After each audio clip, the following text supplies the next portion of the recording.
നടക്കുന്നത്. തമിഴ്നാട് വാൽപ്പാറയിൽ വീണ്ടും കുട്ടിയെ പുലി കടിച്ചു കൊന്നു. അസം സ്വദേശികളുടെ 8 വയസ്സുള്ള കുട്ടിയാണ് പുലി കടിച്ചു കൊന്നത്. നൂറിൻ ഇസ്ലാമാണ് മരിച്ചത്. വേവർലി എസ്റ്റേറ്റിലായിരുന്നു ആക്രമണം. സൂരജ് സജി തൃശ്ശൂരിൽ നിന്ന് വിവരങ്ങൾ നൽകും. സൂരജ്, അതിദാരുണമായ സംഭവം. തുടർച്ചയായി ഇടവേളകളിൽ അവിടെ ഈ നിലയിൽ പുലിയുടെ ആക്രമണം ഉണ്ടാകുന്നു. അന്ന് ഞാൻ ഓർക്കുന്നുണ്ട്, സൂരജ് തന്നെയാണ് ഒരു കുഞ്ഞിനെ പിടിച്ചതിന് ശേഷം 2 ദിവസം കഴിഞ്ഞ് അതേ പരിസരത്ത് ആ പുലിയുടെ സാന്നിധ്യം ഉണ്ടാവുകയും നാട്ടുകാർ ആ ദൃശ്യങ്ങൾ പകർത്തി നമ്മൾക്ക് നൽകുകയും ഒക്കെ ചെയ്തത് ഞാൻ ഓർക്കുന്നുണ്ട്. എന്താണ് സൂരജ് ഇന്ന് അവിടെ സംഭവിച്ചത്? വിജയകുമാർ, ഈ കേരള തമിഴ്നാട് അതിർത്തിയിൽ വന്യജീവി ആക്രമണം പതിവാകുമ്പോഴും ഈ അധികൃതരുടെ ഭാഗത്തു നിന്നുണ്ടാകുന്ന അലംഭാവം തന്നെയാണ് ഈ തുടർച്ചയായി ജീവനുകൾ നഷ്ടപ്പെടുന്നതിലേക്ക് നയിച്ചിരിക്കുന്നത്. ഇപ്പോൾ ഈ ആക്രമണം നടന്നിരിക്കുന്നത് തമിഴ്നാട് വാൽപ്പാറയിലാണ്. അവിടെ ഈ തോട്ടം മേഖലയാണ്. പ്രത്യേകിച്ച് ഇതര സംസ്ഥാനങ്ങളിൽ നിന്നെത്തുന്ന തൊഴിലാളികൾ പണിയെടുക്കുന്ന ഇടമാണ്.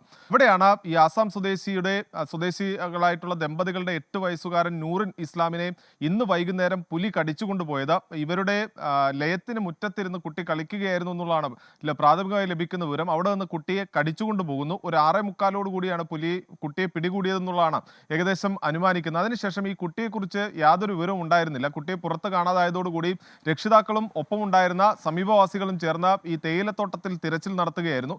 അതിനിടയിലാണ് കുട്ടിയുടെ മൃതദേഹം ഈ സമീപത്ത് നിന്ന് കണ്ടെത്തുന്നത്. ഇതിൽ വിജയകുമാർ ഏറെ സങ്കടപ്പെടുത്തുന്നത് ഈ കുട്ടിയുടെ മുഖമടക്കം പുലി ഭക്ഷിച്ചു എന്നുള്ളതാണ്. അതോടൊപ്പം തന്നെ ശരീരഭാഗങ്ങളും പുലി ഭക്ഷിച്ചു. ഇതിനുശേഷം ഈ മൃതദേഹത്തിന്റെ ഭാഗങ്ങളാണ് ഇപ്പോൾ കണ്ടെടുത്തിരിക്കുന്നത് എന്നുള്ളതാണ് ഏറെ സങ്കടപ്പെടുത്തുന്ന കാര്യം. 1 മാസത്തിന് മുകളിൽ മാത്രമേ ആകുന്നുള്ളൂ 6 വയസ്സുള്ള ഒരു പെൺകുട്ടിയെ വീട്ടുമുറ്റത്ത്, അതായത് അമ്മ ഈ വെള്ളം പിടിച്ചുകൊണ്ട് നിൽക്കുകയായിരുന്നു. അമ്മ ഈ വെള്ളം അകത്ത് വെക്കുന്നതിന് വേണ്ടി പോകുന്ന സമയത്ത് ഈ കുട്ടി പുറത്തേക്ക് ഇറങ്ങിയതാണ്. ആ കുട്ടിയെ അവിടെ നിന്ന് പുലി കടിച്ചുകൊണ്ടുപോയത്. അന്ന് അമ്മ കുട്ടിയെ രക്ഷിക്കുന്നതിന് വേണ്ടി പുറകെ ഓടിയെങ്കിൽ പോലും പുലി പൊടുന്നനെ ഓടി ഈ കാട്ടിലേക്ക് മറിയുകയായിരുന്നു. പിന്നീട് ആ കുട്ടിക്ക് വേണ്ടി രാവും പകലുമുള്ള തിരച്ചിൽ. അതിനുശേഷം പിറ്റേ ദിവസം ഉച്ചയോടുകൂടി പാതി ഭക്ഷിച്ച നിലയിലാണ് അന്ന് ആ പിഞ്ചു കുഞ്ഞിന്റെ മൃതദേഹം കണ്ടെത്തിയത്.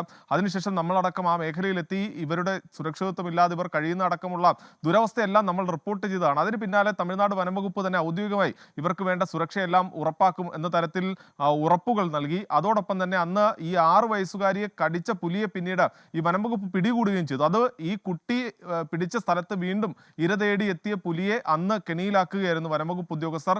അത്തരത്തിൽ വലിയ ആശങ്ക ഈ മേഖലയിൽ ഉണ്ടായിരുന്നു. പക്ഷേ അതിനെല്ലാം ഒരു താൽക്കാലിക പരിഹാരം കാണുമെന്ന് വനംവകുപ്പ് അറിയിച്ചതാണ്. പക്ഷേ ഒരു പരിഹാരവും ഉണ്ടായില്ല എന്ന് തെളിയിക്കുകയാണ് ഇപ്പോൾ ഈ 8 വയസ്സുകാരനെ പുലി പിടികൂടിയതോടുകൂടി. എന്തായാലും ഈ കുട്ടിയുടെ മൃതദേഹം ഇപ്പോൾ ഇവർ താമസിക്കുന്ന മേഖലയിലേക്ക് എത്തിച്ചു. അവിടെ നിന്ന് ഇപ്പോൾ ഈ വാൽപ്പാറയിലെ സർക്കാർ ആശുപത്രിയിലേക്ക്, താലൂക്ക് ആശുപത്രിയിലേക്ക് മാറ്റാനുള്ള നടപടി സ്വീകരിച്ചിട്ടുണ്ട്. വിജയകുമാർ, അതിദാരുണമായ ഒരു സംഭവമാണ്.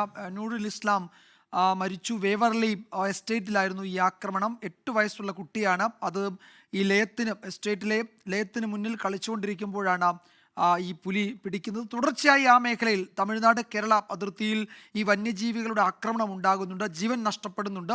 അതിൽ ശാശ്വത പരിഹാരം ഓരോ തവണയും ഉറപ്പ് നൽകുന്നുണ്ട് അധികൃതർ.